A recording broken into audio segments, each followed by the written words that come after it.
we growing as a citizens of great nation? क्या हम हिंदुस्तान के शहरी होने के नाते तरक्की कर रहे हैं? हिंदुस्तान, भारत, इंडिया, जिसे हम अजीम मुल्क के नाम से जानते हैं, आखिर ये मुल्क अजीम क्यों है? क्या यहाँ के पॉलिटिकल सिस्टम की वजह से इसे अजीम कहा जाता है, या फिर वुमेन एम्पावरमेंट की वजह से इसे अजीम कहा जाता है, या इन चीज़ों की वजह से इसे अजीम कहा जाता है? नहीं, हिंदुस्तान के टूथपेस्ट में नमक हो या ना हो, लेकिन हर एक हिंदुस्तानी के दिल में वतन का नमक ज़रूर होता है। हिंदुस्तानियों के कपड़े और गाड़ियाँ तो बात की बात है, यहाँ के लोगों की तो सोच भी ब्रांडेड होती है। और नल में पानी भले ही थोड़ी देर से आता होगा, लेकिन चांद पर पानी सबसे पहले हमारे चंद्रयान 1 ने डिटेक्ट किया था। And we have launched the 3rd lunar mission recently by the name of Chandrayaan 3 and inshallah we will land safely on the moon.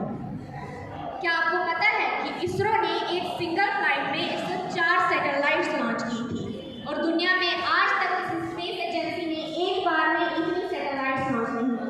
अब आप ही बताइए, क्या हम हिंदुस्तान के शहर होने के नाते तरक्की नहीं कर रहे? Yes, we are growing as a citizens of great nation. अगर हम त्योहारों की बात करें तो हिंदुस्तान को अगर त्योहारों का मुल्क कहा जाए तो शायद गलत नहीं होगा, क्योंकि जितने त्यौहार हिंदुस्तान में मनाए जाते हैं शायद ही किसी और मुल्क में मनाए जाते हैं। अगर खेलों की बात करें तो दुनिया भर के खेलों के रिकॉर्ड्स में हिंदुस्तान में है, लेकिन इन खेलों के मेजर भी हिंदुस्तानी ही हैं और दुनिया का सबसे बड़ा क्रिकेट स्टेडियम भी हिंदुस्तान में ही है।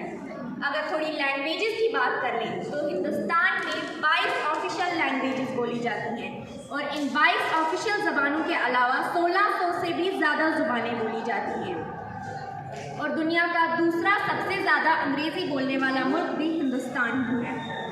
ये सब सुनने के बाद तो कहना ही पड़ेगा कि ये में सबसे ज़्यादा फिल्में बनाई जाती हैं और सबसे ज़्यादा खबरों के चैनल भी हिंदुस्तानियों के ही हैं। साथ ही दुनिया का दूसरा सबसे ज़्यादा अमीर एक्टर भी हिंदुस्तानी ही है।